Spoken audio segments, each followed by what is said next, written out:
What's going on, guys? We were here at the ocean at Dillon's Beach in Northern California. And I wanted to talk to you guys, all you LVN nurses that are thinking about becoming a travel nurse.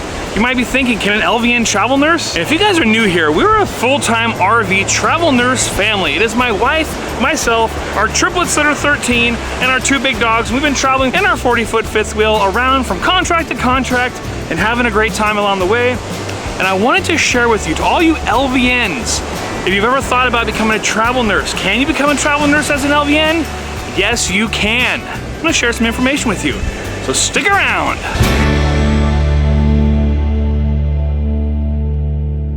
And for those of you that don't know, I am not the travel nurse. My wife is the travel nurse. I am the travel nurse's husband. I am Mr. Mom. I take care of the kids. I do the homeschooling. I do all that. But as far as the traveling nurse part, my wife is the nurse. But I do all the research. I find the jobs. I do all the research on the towns. I find out where we're going to stay while we're in that town. And I'll even talk to the recruiters with her too, just so we can get everything all squared out and make sure we're all on the same page.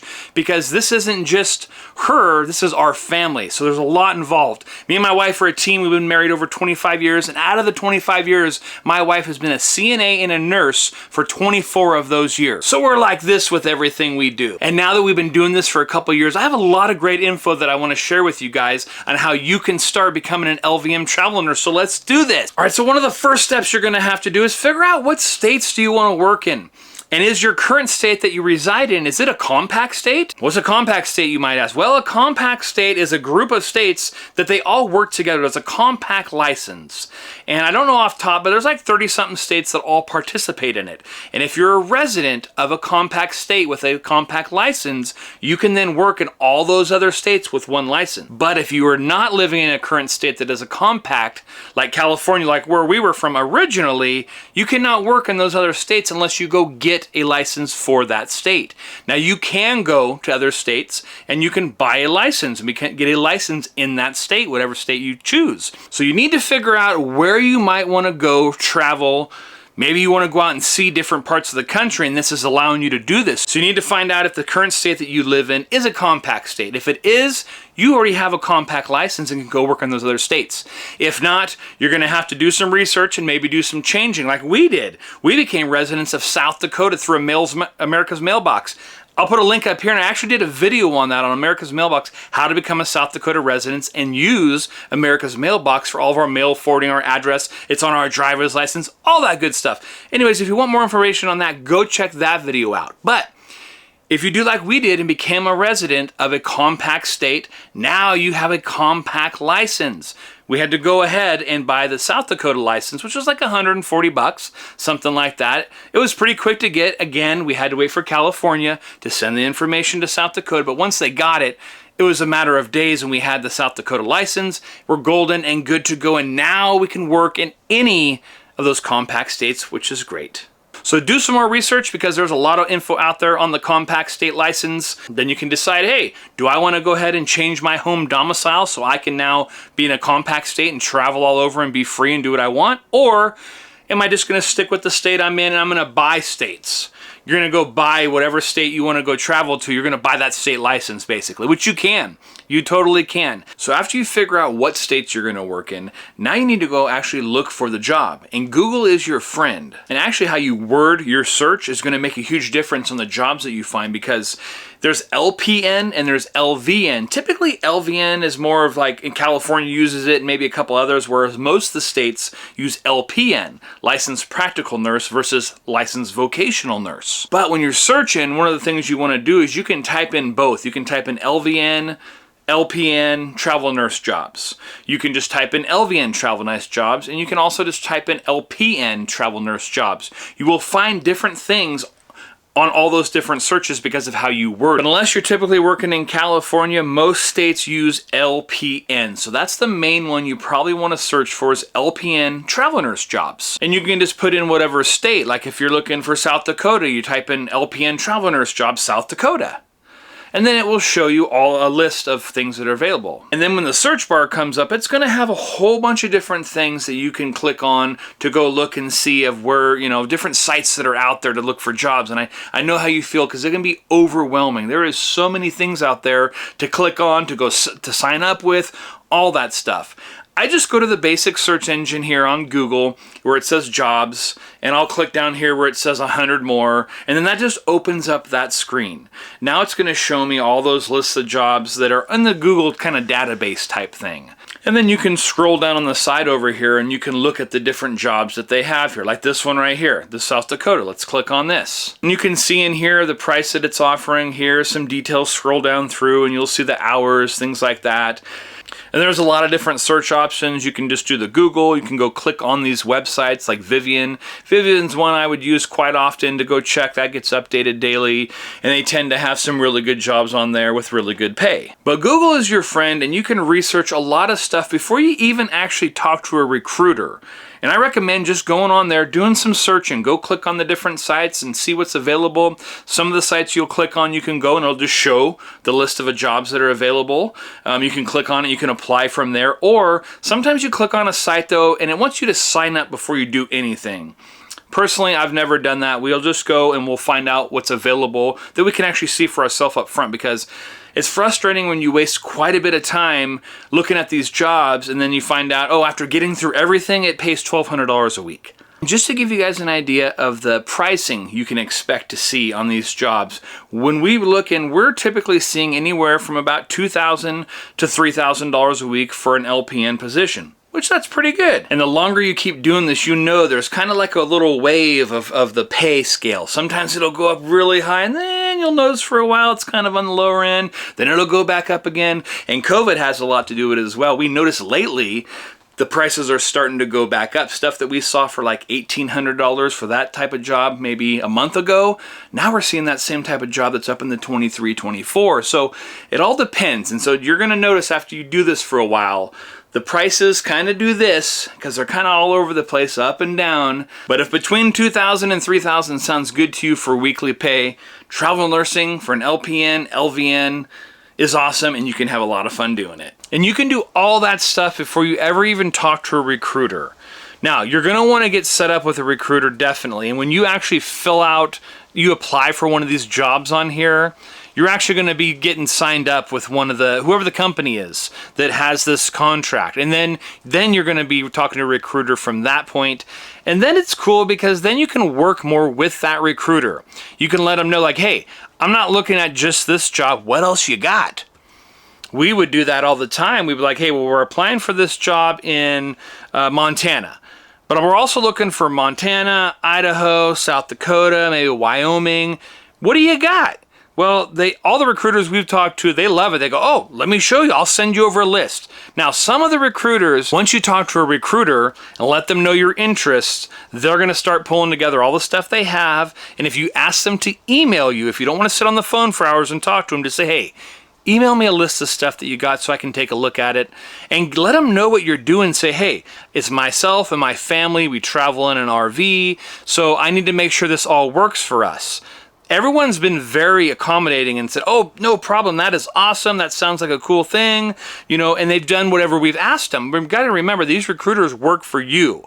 You don't work for the recruiters. They're kind of like sales type people, right? They're getting a commission. They're only getting money when they can sell you on a job to somewhere.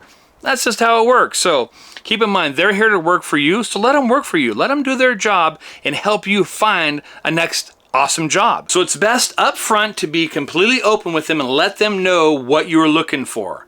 Because you don't want to talk to a recruiter that's like, oh, I got this great job over here. It's $1,200 a week. It's the best out there, which that happens all the time. And it's nothing that you're looking for, right? The pay's too low. It's in an area you don't want. So you got to tell them, I'm looking for this area, this area, this area. I want this much pay. I want housing included with it. This lets them narrow down their search so they're not bombarding you with a bunch of garbage that you're really not interested in at all. Trust me, we learned that the hard way. Because there are those recruiters that swear up and down they're the best recruiters out there. They got the top paying jobs. They're like a used car salesman. They're just making their pitches, right? And you're going, okay, after talking to them an hour on the phone, you're like, oh my God, just send me what you got. I just want to know what you got. And then when they finally send it over, it's like $13.25 for 52 hours a week. And you're like, what? That is not a good contract at all. We're on a contract right now that's $2,700 a week at 36 hours. So, to save yourself the headache and all that kind of stuff, be upfront with them. Let them know the money that you want. Let them know all that, and then they will search. Now, don't just stop at that one recruiter. No. You want to get back on the computer. All the different ones that you go see, the jobs that you like, that you want, you're interested in. Even if you're not sure, like, pay's good, but I don't want to work 48 hours. I'd rather work 40. You know what? Apply for it anyways. Because that's going to let you apply. Someone's going to reach out to you. Then you can talk to them and say, hey, so I'm kind of interested in that job. I really don't want 40 hours. What else do you have? Because they're going to have a whole nother pool of jobs that the previous recruiter didn't have. Or sometimes they have the same jobs. And you'll notice this because one recruiter over here says, oh, we got the best pay. This one's $2,000 a week. It's amazing. You're not going to beat that. You'll talk to another recruiter that actually has the same position, because the hospitals or wherever, they kind of put out there. And there's many different recruiters and different companies that latch on, and now they're trying to find these people to come work at the hospital or the facility, wherever it may be. So we have seen many times where one recruiter will offer you a job for X amount, let's just say $2,000, and you'll talk to another recruiter over here and they might offer you the same exact job for $2,300. It's kind of like they're getting like a commission off this, right? Or they're making a certain amount of money. A good example, the job that we're at right now, we got offered a certain amount. My wife said, no, that's not going to work. It's not going to work for our situation. It's too low. I told you I needed this amount. Anyways, 3 days later, the guy comes back. Okay, we got it all worked out. And he offered us $100 more than what my wife originally told him. So I'm not sure how that works out exactly, how 3 days ago they couldn't, but now all of a sudden they can and it's more. It's kind of like when you go buy that used car or whatever and they, but this is the lowest we can go on this deal. That's the best you're going to find. And then you say, sorry, I'm leaving. They go, let me go talk to so-and-so in the back, right? Next thing you know, he said it's okay, we can do it. It's the same kind of thing, right? It's like a salesy type thing. It's all negotiable. Don't think because they said, it's this amount for this, that you're stuck to that. You're not. If you don't, you just say, sorry, I'm going to keep looking. Keep that in mind. Get many recruiters. Do not settle on just one because they will all have a lot of different jobs that other recruiters do not have. And it's just going to open up your access to many other jobs. And now you're not stuck just looking at the computer all the time because they'll send us jobs that we couldn't find on the computer.